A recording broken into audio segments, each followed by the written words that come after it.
What? What? Oh, hey guys, it's Bama Mobs here. Ugh. Sorry about that. I got distracted. I was having to pinch myself because someone told me earlier today that there's actually going to be a football game in Jasper this Thursday night. Yeah, I'm not joking, man. I haven't lost my mind. There's going to be a legitimate high school football game in Jasper, Alabama. So let me tell you, this Thursday night, August 20th, 7 p.m., the Jasper Vikings is going to be playing the Mars Hill Panthers. Mars Hill Panthers, they won the 1A state championship in 2018. Last year, they was runner-up to Lynette in the state championship game. Lynette was loaded. Their quarterback signed with the University of Alabama, and their wide receiver for Lynette, he went somewhere. Definite D1. So it's not no easy game to start out with, which Jasper has not been doing that anyway the last few seasons. They've been scheduling their non-region opponents a lot stronger than what they had in the past. But anyway, all of you need to get ready for this coming Thursday night, not Friday night, Thursday night, 7 p.m. So once you get off work, just make plans to go down to the stadium. One thing about tickets, from what I've read and been told, is going to be through GoFan.com. That's GoFan.com. You can just type in Jasper Vikings football or type in Jasper High School, and you'll be able to get to the tickets. Make your purchase. The tickets, of course, will be on your mobile phone. There'll be no printing of tickets. One thing to remember, though, when you open up your phone and look at your tickets, there'll be a bar there, or maybe a button that says Validate. Do not hit that. They'll do that at the stadium once you get there. So just remember that. Don't hit the Validate button. I'm sure you'll be able to get it anyway, but it just makes things more confusing.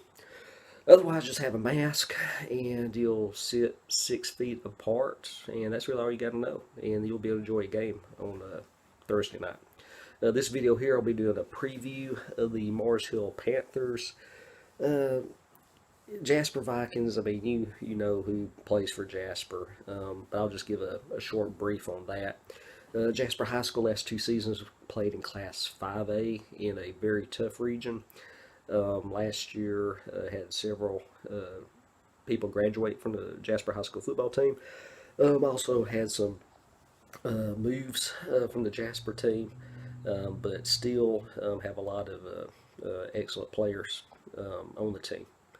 But we'll get into that a little bit later in the video. Anyway, hey, I'm pumped. New season coming up.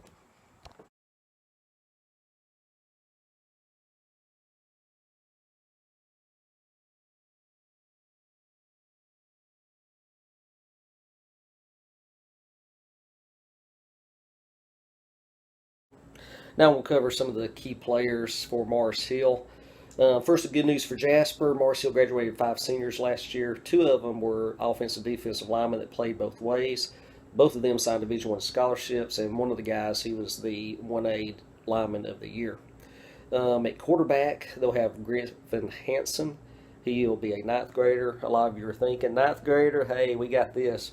No, he started last year as an 8th grader, and as you know, they was a state runner-up, so quality player there.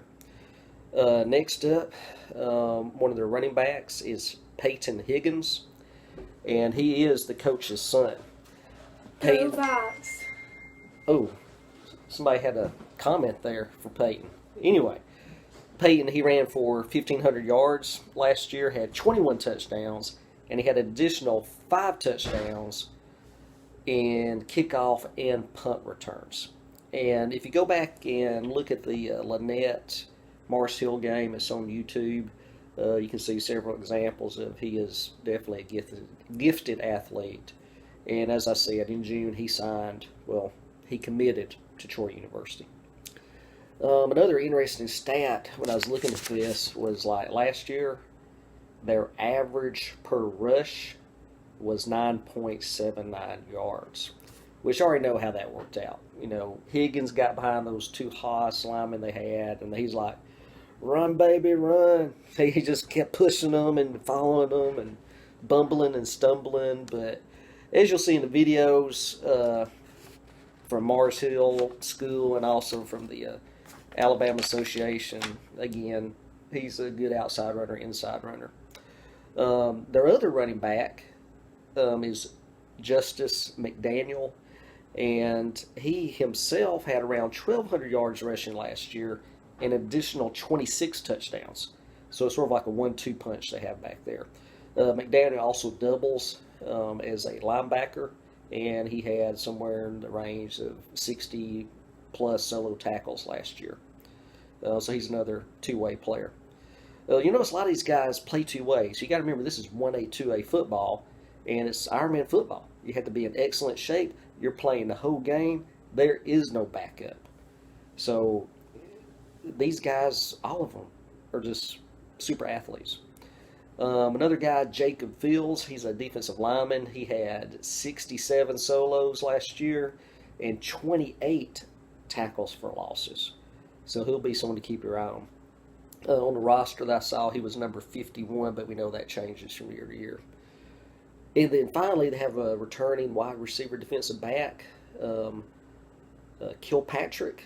I think he's number 4, and he had a lot of key pass catches in the state championship game last year.